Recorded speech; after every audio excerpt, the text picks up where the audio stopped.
Hello everyone, आप सभी का स्वागत है हमारे इस यूट्यूब चैनल पर। और हम आपको बताने चाहते हैं, आज हम राजस्थान चतुश्रेणी भर्ती हिंदी की क्लास लेकर आए हैं। और इसमें भी हम उस क्लास को लेकर आए हैं जो हमारे सिलेबस में टॉपिक दिया है। कहने का मतलब ये है, जो हम टॉपिक वाइज क्लास को करा रहे हैं और इसमें टॉपिक से ही हमारा आज जो चैप्टर है वो है क्या है, क्रिया।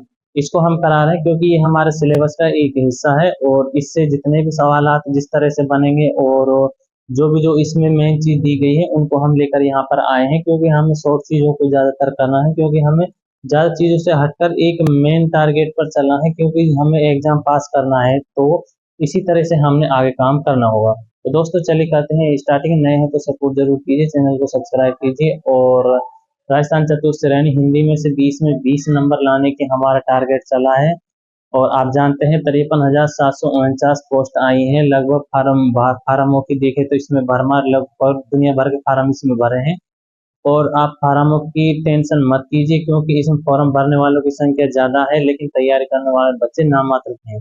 तो मैं आपको ये बताना चाहता हूँ, अगर आप हिंदी में 20 में से 20 नंबर लाने चाहते हैं तो आपको हिंदी हिंदी की अच्छे से मेहनत करनी है। इसी तरह क्लास हमारी इसी चैनल पर डलती रहती है और आप उसमें जरूर देखें। तो दोस्तों चलिए करते हैं स्टार्ट। दोस्तों जैसे कि यहाँ पर है क्रिया। क्रिया की अगर मैं कहूँ तो इसे इंग्लिश में कहते हैं वर्ब। वर्ब को आप समझते हैं इंग्लिश में क्या कहते हैं, वर्ब। और हिंदी में से क्या कहते हैं, क्रिया। परिभाषा देखिए, पहले तो इसकी परिभाषा से हम आदि चीजों को सीख जाते हैं। जिसके पास परिभाषा आती है वो हमेशा आदि चीजों को उसे ही सीख जाता है। वो शब्द जिनके द्वारा किसी कार्य का करना या होना पाया जाता है उन्हें क्रिया कहते हैं। जब हम कोई कार्य कर रहे हैं, कहने का मतलब जब हम कोई कार्य कर रहे हैं, यानी मैं पढ़ा रहा हूँ, तो मैं पढ़ा रहा हूँ तो ये क्या कार्य हो रहा है, जहाँ पर जिस भी वाक्य में करना या होना पाया जाता है उसे क्रिया कहते हैं। संस्कृत में क्रिया रूप को धातु कहते हैं। संस्कृत में क्रिया का जो रूप होता है उसे क्या कहते हैं, धातु कहते हैं। ज्यादातर सवालात यहीं से उठ रहा है क्रिया से। या तो पूछ ले सकर्मक क्रिया या पूछेंगे अकर्मक क्रिया। संस्कृत में क्रिया के रूप को क्या कहते हैं, धातु कहते हैं। एक बार रीट एग्जाम में दिया था, इसमें एक सवाल बना था, इसमें पूछा था कि संस्कृत में क्रिया धातु को क्या कहते हैं, संस्कृत में क्रिया के रूप को क्या कहते हैं, तो उसमें दे रखा ऑप्शन में धातु।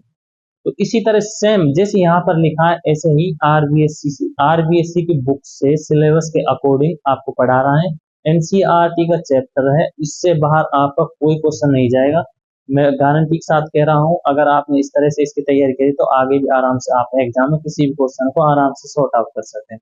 चलिए, हिंदी में उन्हें उन्हीं के साथ ना लग जाता है।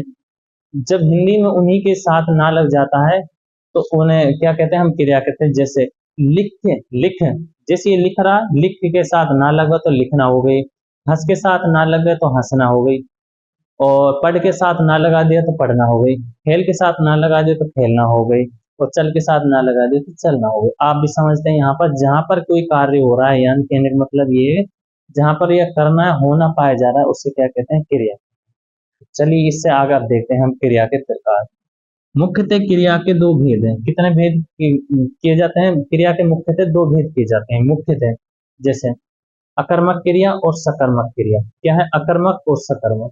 सबसे ज्यादा कंफ्यूजन करने वाले थी ये दो क्रिया ही होती हैं, अकर्मक और सकर्मक क्रिया। इससे आगे जो क्रियाएं उन्हें बताऊं उसमें किस तरह से आपको देखकर उन्हें अच्छे से करना, क्योंकि उनमें कोई ज्यादा ऐसी हार्ड चीज नहीं है।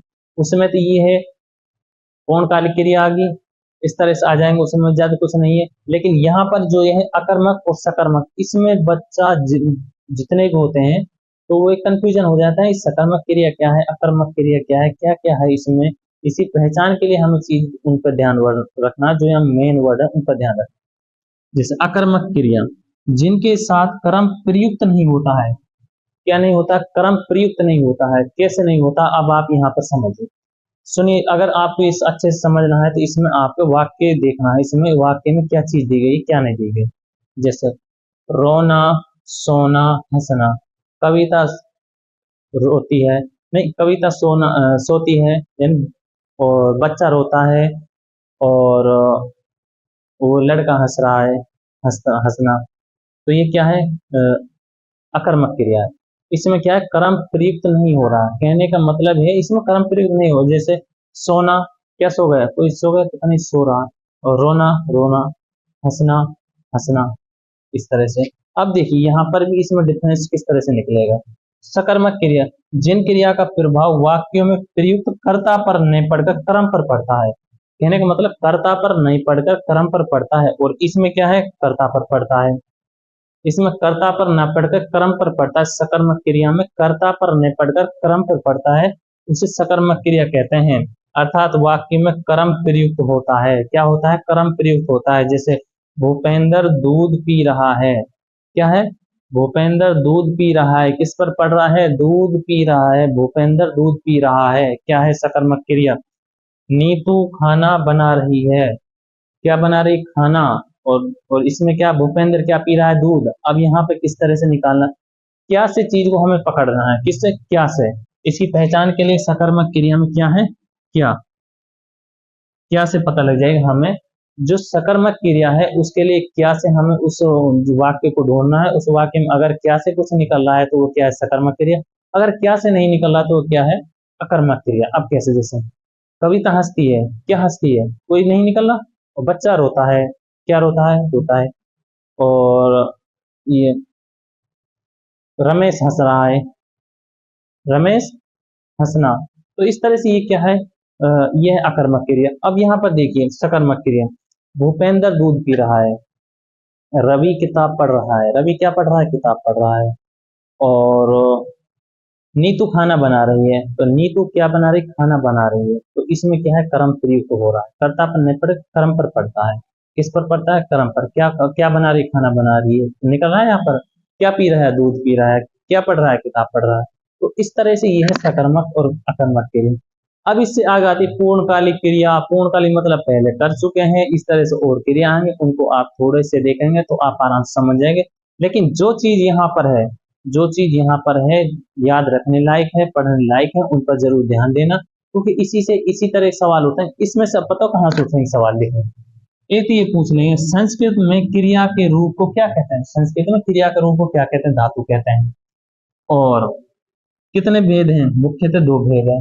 अब यहाँ से जो सवाल पूछते हैं, एक पूछते हैं अकर्मक क्रिया से, एक पूछते हैं सकर्मक क्रिया से। पूर्णकालिक क्रिया, इस तरह की क्रिया में तो आप तुरंत देख के पहचान जाएंगे, क्योंकि ये क्रिया थोड़ी थोड़ी ऐसी हैं जिनको आप देखेंगे और तुरंत निकल। लेकिन ये क्रिया है जो आपको डिफरेंस में डालती है। दोस्तों ये तो रही हमारी क्रिया से जुड़ती हुई राजस्थान चतुर्थ श्रेणी भर्ती के लिए जो हमारी हिंदी की क्लासेस चल रही है उसमें से। और हमारा जो टारगेट है लगभग 20 में से 20 लाने का रहेगा। और अगर आप भी इसी तरह से अगर हिंदी की क्लास लेना चाहते हैं तो हमारे साथ सपोर्ट जरूर कीजिए, चैनल को सब्सक्राइब कीजिए। और आपन के लिए ये बताना चाहता हूँ मैं, आपको अगर पोस्ट हासिल करनी है तो अच्छे से तैयारी करो, क्योंकि 53,749 पोस्ट आएंगी। ऐसी पोस्ट कभी नहीं आएंगी जो अब आई है। तैयारी करने वाले बहुत लगे हुए हैं। आप आराम से तैयारी करना, बेहतर तैयारी करना। पोस्ट हासिल तभी होगी जब आप 20 में से 20 नंबर लेकर लाने की कोशिश करेंगे। तो चलिए दोस्तों, फिर मिलते हैं नेक्स्ट क्लास में।